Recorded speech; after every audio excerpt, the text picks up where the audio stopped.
नमस्कार दोस्तों, स्वागत है आपका हमारे चैनल में। दोस्तों, मध्य प्रदेश सरकार के द्वारा माननीय सर्वोच्च न्यायालय के द्वारा 1 सितंबर 2025 को जो टेट की अनिवार्यता को लेकर जजमेंट आया था उसके रिगार्डिंग यहाँ पर टीटी लागू कर दिया गया है। और जो लोक शिक्षण विभाग है मध्य प्रदेश सरकार का, उन्होंने यहाँ पर आज एक नोटिस निकाला है। मतलब 2-3 दिन पहले का नोटिस है और आज चूँकि ये सर्कुलेट हुआ तो जाके सभी को मालूम पड़ा।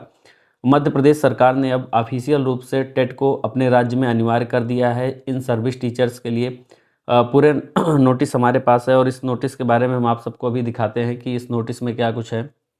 देखिए बहुत सारे लोग इसको लेकर लगातार क्वेश्चंस उठा रहे हैं कि क्या हुआ, इससे क्या मतलब, अब तो मध्य प्रदेश ने भी लागू कर दिया, क्या शिक्षकों को टेट देना पड़ेगा नहीं। सभी चीज़ों के बारे में हम आराम से बात करेंगे। अगर आप लोगों से एक निवेदन है, अगर चैनल पर अभी तक नहीं जुड़े तो प्लीज़ चैनल को हमारे सब्सक्राइब कर लीजिएगा। आप लोग इसी तरीके के जो न्यूज़ रहती है टेट से लेकर और भी जो शिक्षा विभाग से संबंधित हम अपने इस वीडियो में कवर करते रहते हैं, तो प्लीज़ एक बार चैनल पर जुड़ जाइएगा। इस वीडियो को भी लाइक कर दीजिएगा। देखिए मध्य प्रदेश सरकार के द्वारा जो कुछ भी आज निकाला गया है आदेश, तो भी हम पढ़ लेंगे, लेकिन ये मान के चलिए कि ये कोई नई चीज़ नहीं है। जब तक माननीय सर्वोच्च न्यायालय का जो फैसला आया है, इसको माननीय सर्वोच्च न्यायालय के द्वारा रिव्यू या किसी अन्य जजमेंट के द्वारा या किसी अन्य मामले में इसका निस्तारण नहीं होता है, या फिर हम कहें केंद्र सरकार के द्वारा इस पर कोई ठोस कदम नहीं उठाया जाता है, या फिर शिक्षकों को राहत देने के लिए केंद्र सरकार के द्वारा कोई ठोस एक्शन नहीं लिया जाता है, कोई लीगल एक्शन नहीं लिया जाता है, तब तक ये फैसला अनिवार्य रूप से लागू है। और राज्य की मजबूरी है कि इस तरीके की नोटिस वो सर्कुलेट करेंगे, वो जारी करेंगे, क्योंकि अगर वो नोटिस नहीं जारी करेंगे तो 2 साल जैसे ही बीतेगा जो शिक्षक हैं वो सीधा सुप्रीम कोर्ट में पहुंच जाएंगे और कहेंगे कि हमारे राज्य में किसी भी प्रकार के हमको नोटिस यहाँ पर प्रोवाइड नहीं करवाई गई है। नंबर 1 बात। और नंबर 2 बात यह है कि इसमें बहुत ज़्यादा घबराने की ज़रूरत नहीं है। जब भी कुछ इस तरीके की चीज़ें डेवलपमेंट्स होती हैं तो सभी जो लोग हैं, शिक्षक हैं, वो एकदम डर जाते हैं। डरने की कोई आवश्यकता नहीं। आपको पता है कि 1 सितंबर से फैसला आपके ऊपर लागू है, अभी तक है। इसमें जब तक केंद्र सरकार या फिर सुप्रीम कोर्ट का कोई रिव्यू वाला मामला या कोई अन्य मामले में इस पर दखल नहीं दी जाती है, तब तक ये मामला यहाँ पे लागू आप लोगों के ऊपर रहेगा। राज्य भी, केंद्र शासित प्रदेश सभी इस पर जो है नोटिस निकालेंगे, क्योंकि उनकी भी मजबूरी है। माननीय सर्वोच्च न्यायालय से बड़ा यहाँ भारत में कोई नहीं है। संविधान की बात करें तो उसके अलावा, क्योंकि जो न्यायालय का फैसला होता है वो अंतिम होता है, लेकिन केंद्र सरकार इसमें जो है दखलंदाजी कर सकती है, वो अपने स्तर से करेंगे। अब इसमें जो बताया गया है वो यही बताया गया है कि माननीय सर्वोच्च न्यायालय द्वारा पारित आदेश के क्रम में प्राथमिक एवं माध्यमिक, यहाँ पर सिर्फ 2 लोगों को बोला गया है, प्राथमिक एवं माध्यमिक शालाओं के शिक्षकों को पात्रता परीक्षा में सम्मिलित होने संबंधी सूचना प्रदान करने के बाबत। देखिए यहाँ पे क्या होगा ना कि एक स्पेशल टीईटी करवाने का भी यहाँ पर इस आदेश में जिक्र हुआ है, जो कि माह, जुलाई और अगस्त के आसपास होगा। तो जो शिक्षक हैं उनको 3-4 महीने पहले से यहाँ पर आगाह किया गया है कि आप लोगों के लिए जो है टेट जो है यहाँ पर जो मैंडेटरी हुआ है उसको यहाँ पर जो गवर्नमेंट है वो ऑर्गेनाइज करवाएगी सिर्फ शिक्षकों के लिए।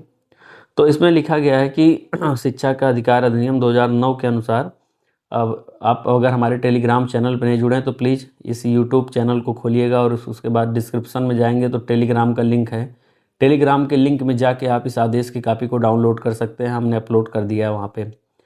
उत्तीर्ण करने के संबंध में यहाँ पे दिया है कि जो शालाओं के अध्यापक हैं उनको पात्रता परीक्षा उत्तीर्ण करने के संबंध में जो माननीय सर्वोच्च न्यायालय का आदेश सिविल अपील वही 1385/2025 एवं जो 1 सितंबर 2025 के अनुसार प्राथमिक एवं माध्यमिक विद्यालयों में अध्यापन करने वाले अध्यापकों को आगामी 2 वर्षों में शिक्षक पात्रता परीक्षा उत्तीर्ण करना अनिवार्य होगा।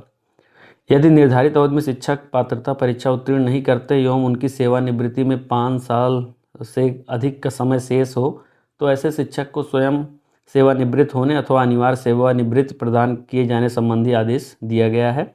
माननीय न्यायालय द्वारा जो पारित आदेश है उसका ऑपरेटिव पैरा जो है उसको इन्होंने वहाँ पे जिक्र किया है अपने आदेश में। आप बिल्कुल यहाँ पे भी देख सकते हैं, अगर साफ दिख रहा होगा तो शायद लाइट ज़्यादा इसलिए नहीं दिख रहा होगा।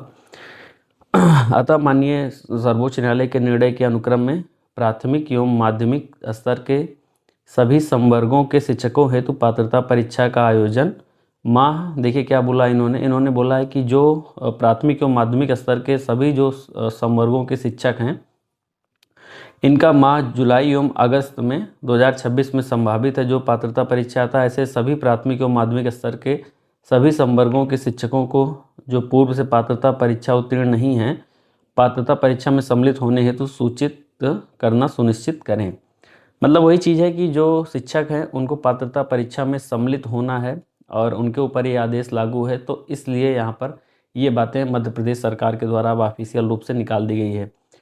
विगत आने वाले 1-2 महीनों में इसी क्रम में आप देखेंगे कि उत्तर प्रदेश में भी इसी क्रम में बिहार में तो नहीं होना चाहिए, और जो भी राज्य हैं उनके द्वारा यहाँ पर इस प्रकार के लेटर को निकाला जाएगा, क्योंकि कोई भी पावर नहीं है कि राज्य सरकार अपने स्तर से इस मामले में किसी भी प्रकार का हस्तक्षेप कर सकती है।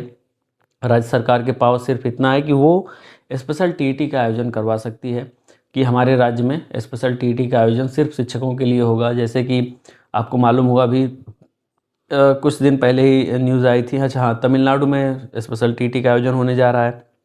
अब मध्य प्रदेश राज्य में भी स्पेशल टीईटी का आयोजन होने जा रहा है। अभी तक कोई भी डेवलपमेंट नहीं हुई है कि स्पेशल टीईटी में जो कट ऑफ का क्राइटेरिया रहेगा वो क्या रहेगा। अगर यहाँ पे गवर्नमेंट चाहती है कि सभी शिक्षकों को यहाँ पे राहत प्रदान किया जाए, तो दो उसके रास्ते बहुत अच्छे हैं।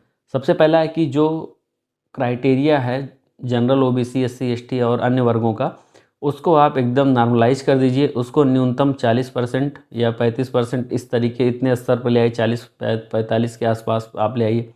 दूसरा चीज़, जो प्रश्न पत्र का स्तर है उस स्तर को आप सरल से मध्यम के मतलब बीच में रखिए, कि जैसे जो चीज़ें हैं वो किस लेवल की आएंगी। आप चाहिए तो पेपर को बहुत टफ कर सकते हैं, आप चाहें तो पेपर को इजी बना सकते हैं। तो अगर आप चाहते हैं कि हम शिक्षकों के लिए बीच का रास्ता निकालें, तो आप बिल्कुल इजी एग्ज़ाम रख सकते हैं। फ़िलहाल जो शिक्षक साथी हैं वो अभी तो कोर्ट में है मामला, और अभी मैं 1-2 दिन में डेवलपमेंट्स देने वाला हूँ। सजल देव वाले मामले पर भी सुनवाई है, तो इसको लेकर मैं अभी आप लोगों को बताऊँगा। साथ ही साथ रिव्यू की भी बात चल रही है, तो बहुत इसमें हताश निराश होने की आवश्यकता नहीं है। जो ये समय है 2 साल का, ये 2 साल का समय तो आप मान के चलिए कि इंक्रीज होगा, इसमें कोई दो राय नहीं है। समय तो इंक्रीज हो जाएगा आराम से, इजीली जो है 1-2 हियरिंग में ही माननीय सर्वोच्च न्यायालय के द्वारा या फिर केंद्र सरकार के द्वारा ही जो है इस तरीके की चीज़ें की जा सकती हैं। पूर्व में भी की गई हैं, क्योंकि आपको भी पता होगा कि जो एक गैप क्रिएट होगा जब इतने सारे शिक्षक बाहर जाएंगे, तो कहीं ना कहीं इसको फुलफ़िल करने के लिए यहाँ पर जो व्यवस्था है उसको सुचारू रूप से चलाने के लिए कहीं ना कहीं बहुत ज़्यादा दिक्कतों का सामना होगा। इसलिए फिर इस तरीके की व्यवस्था करनी यहाँ पर सरकार को पड़ेगी। तो यहाँ पे सरकार उस समय क्राइटेरिया को फ़िलहाल बढ़ा सकता है, और कोर्ट के द्वारा भी समय क्राइटेरिया पर रिलैक्सेशन मांगा जा सकता है। लेकिन जो हमारा मेन एम है वो है कि जो ये अव्यवहारिक जजमेंट है इसको कितने जल्दी यहाँ से मतलब हटाया जाए, कितना जल्दी शिक्षकों को इससे जो है बाहर किया जाए। तो अब इसी क्रम में डेवलपमेंट्स होंगी, राज्यों के द्वारा समय समय पर लेटर निकाले जाएंगे। आप लोग बिल्कुल निराश मत होइएगा इसको लेकर कि अब राज्य देखिए आएगा, मतलब अभी आएगा, अभी और राज्यों के द्वारा आएगा। कई राज्य स्पेशल टीटी का विचार कर रहे हैं, तो कई राज्य कुछ कर रहे हैं, लेकिन स्पेशल टीटी में 2 ही चीज़ों से अगर चाहें तो वो रिलैक्सेशन दे सकते हैं। नंबर 1 बात है कि रिलैक्सेशन मिलेगा तब जब आपको प्रश्न पत्र का माध्यम जो है आपका जो उसको सरल कर दिया जाए, और सेकंड नंबर आपका जो क्वालिफाइंग मार्क्स है उसका कट ऑफ को कम कर दिया जाए। तो इस हिसाब से आप जो है यहाँ पर पा सकते हैं। अच्छा, एक चीज़ और है, मध्य प्रदेश के क्रम में हम बता दें कि मध्य प्रदेश में जो है सीटेट वैलिड नहीं है, तो वहाँ पे आपको एमपी टेट ही उत्तीर्ण करना पड़ेगा। जैसे हरियाणा में हरियाणा टेट है, राजस्थान में रीट है, तो वहाँ के जितने भी अध्यापक साथी होंगे उनको कहीं ना कहीं इसमें जो है रिलैक्सेशन जो है सीटेट के माध्यम से नहीं मिलेगी। अगर आप सीटेट उत्तीर्ण भी होंगे तो फिर आपको जो है फिर से एमपी टेट उत्तीर्ण करना पड़ेगा। ये चीज़ आप याद रखिए, क्योंकि आपके राज्य में मान नहीं है। अब जैसे उत्तर प्रदेश में है, मतलब जिस राज्य से हम हैं यहाँ पे सीटेट टेट दोनों मान्य हैं। बिहार में तो अभी तक बिहार टेट होता था, लेकिन इस बार बिहार सरकार ने निर्णय लिया है कि अब बिहार टेट ही बंद कर दिया जाएगा, अब सिर्फ सीटेट होगा। तो सीटेट के बेस पे अब वहाँ पे जो है शिक्षक जो है चुने जाएंगे, या शिक्षकों को अगर एग्ज़ाम देना होगा। एक चीज़ याद रखिएगा, जितने भी बिहार के शिक्षक साथी हैं, आपका अगर हो सकता है दक्षता टेट के इक्वल मान लिया गया हो तब तो बहुत अच्छा है, लेकिन आपका प्रमोशन अब नहीं होगा अगर ये जब तक जजमेंट जो है यहाँ पे लागू रहेगा। बिहार के शिक्षक साथी जो है प्रमोशन नहीं पा सकेंगे जब तक सीटेट की परीक्षा वो उत्तीर्ण नहीं कर लेंगे या उत्तीर्ण पूर्व में नहीं किए होंगे 6 to 8 वाली, जो प्राइमरी से 6 to 8 जाना चाहते हैं उनको यहाँ पे। और जो 6 to 8 में चले गए हैं उनको जो है 2 साल के भीतर जो है टेट को उत्तीर्ण करना पड़ेगा, नहीं तो पुनः जो है 1 to 5 में आ जाएंगे। इस तरीके की व्यवस्थाएं होंगी, तो इससे बहुत ज़्यादा घबराने की ज़रूरत नहीं है। चैनल पे जुड़ जाइएगा, कोई अपडेट होगी फिर आप लोगों को देते हैं जल्दी ही।